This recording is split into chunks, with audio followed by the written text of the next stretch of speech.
Hi everyone, this is Tina. I wanted to share with you my almond pulp cookie recipe. I always make my own almond milk. And there's my almond milk, and there's the almonds. The thing is, I felt bad wasting the wonderful pulp. I mean, it's so rich and full of vitamins and proteins. So I'm going to show you my recipe. Trial and error, I finally came up with one that I like, and maybe you will too. So what I do is I start off with gluten-free 1-to-1 baking flour, Bob's Red Mill. I only use 1/3 of a cup of that. I use 2 cups of oats, and then the almond pulp itself is refrigerated overnight. Now mine's really fine and dry. It doesn't have a lot of moisture in it because I use when I make my almond milk, I use this bag, and the weave is so tight that you have to squeeze really hard to get the milk out. Comes out really nice, but I get all this wonderful pulp, and then it's just refrigerated overnight. And I take 2 cups of this, not compressed. So I scoop it into a measuring cup and sort of just make sure the cup is somewhat level. And then I mix it with the oats, the 2 cups of oats, 2 cups of the almond pulp, 1/3 cup of Bob's Red Mill 1-to-1 baking flour, about 3 pinches of salt, and 1/2 teaspoon of cinnamon. So here's the cinnamon. I just use 1/2 teaspoon. You can adjust this. I don't want it too overpowering, but you can see when you mix all of that, and notice I don't use any baking soda or baking powder because this is the way these cookies turn out. They turn out fine without it. It doesn't need a leavening agent for sure.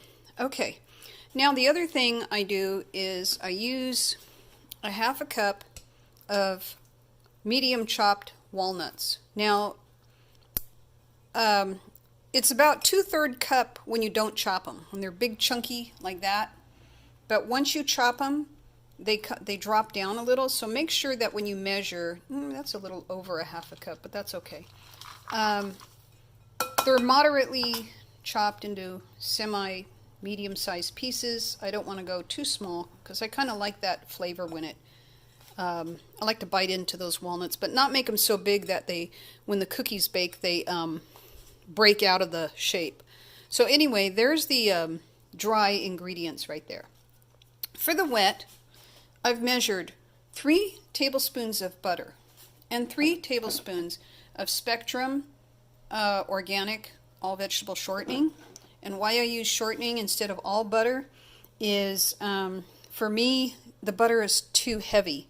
So I like to have it with the shortening.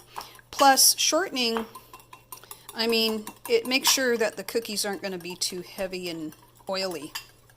So 3 and 3 tablespoons of each. Okay, now I use 1/3 cup non-compressed. That means I'm not pressing it down. If I press it down, you can see it makes a lot less, but roughly 1/3 cup of brown sugar and 1/4 cup of maple syrup.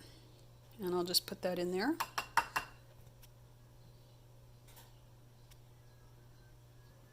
Okay, and then I'm going to add 2 teaspoons of Watkins Pure Baking Vanilla. I had another vanilla out, but this is actually the one I use for baking.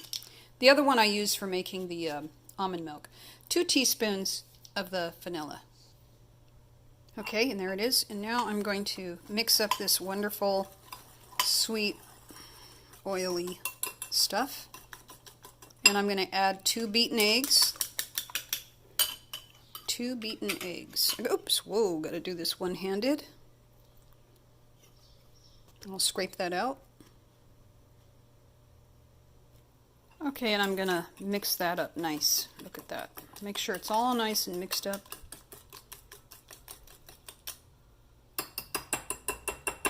Okay, now I'm going to make a well in there. Push that out to the sides. Okay. And then I'm going to pour all at once this, but I'm going to use that scraper to finish it, so I have to put the phone down. Here we go. Okay, and now I'm going to start mixing and turning that over. Mixing and turning it over. Now that moisture from that almond pulp will eventually really take hold on here. So I'll just keep mixing and I'll come back when it's finished mixing in well. Okay, so now we have this wonderful well-mixed dough and it holds together nicely. I'm going to make a little ball. Usually I use 2 hands, but I'll use 1. Okay, there. About, I don't know, an inch and a half or so, maybe an inch. And then I'm going to put it on a parchment lined cookie sheet. Actually, I can get 15 cookies on here and about, I don't know, 9 on here, so that makes about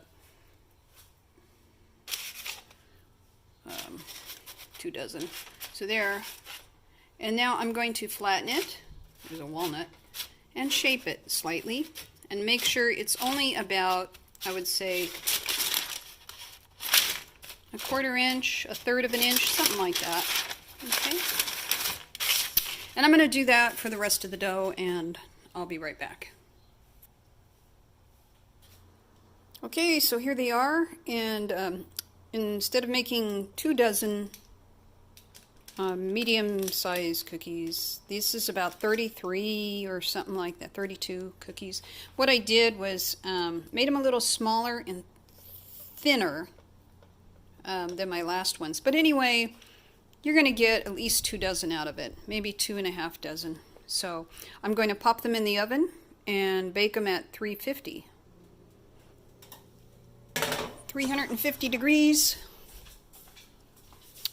for anywhere from 22 to 25 minutes. Watch them because you don't want them to burn, but it takes a long time to burn these things. They're so moist. And what I do is I want them tanned around the edges like golden and kind of like a brown on the bottom, like toasty brown. So that'll be for 22 to 25 minutes experimentally. And I like them to be, these are the ones I made yesterday, I mean the day before. Anyway, I like them to be kind of toasty. And then when you break them open, it's kind of like the edges are crunchy, but the center is a little soft and little chewy. I don't like them too moist. They're going to get moist anyway because they have so much of that almond in them. But we'll take them out in a few minutes. See you soon. Okay, so I just took them out. These took a little longer to bake than usual. I think it's because we have more humidity. We just had some rain, and so, or maybe the almond milk was a little more, the almond pulp was a little more moist, but I like them a little golden and toasted. So there you are, and they taste really good. If you like them crunchy or crispy, let them dry really well. Super, like, put them out for an hour or at least a half hour before you package them in bags or jars. If you like them moist, then just wait about 10 minutes and then put them in your jar or your plastic bags. But that's about it, and there they are. Okay, so here they are. Nice, wonderful almond, and these are crispy, almond pulp cookies with a nice fresh glass of almond milk. Enjoy. The full recipe will be listed down below the video, and your feedback is welcome, and please do like it, and enjoy your day. Be blessed in all you do. Thank you. Bye-bye.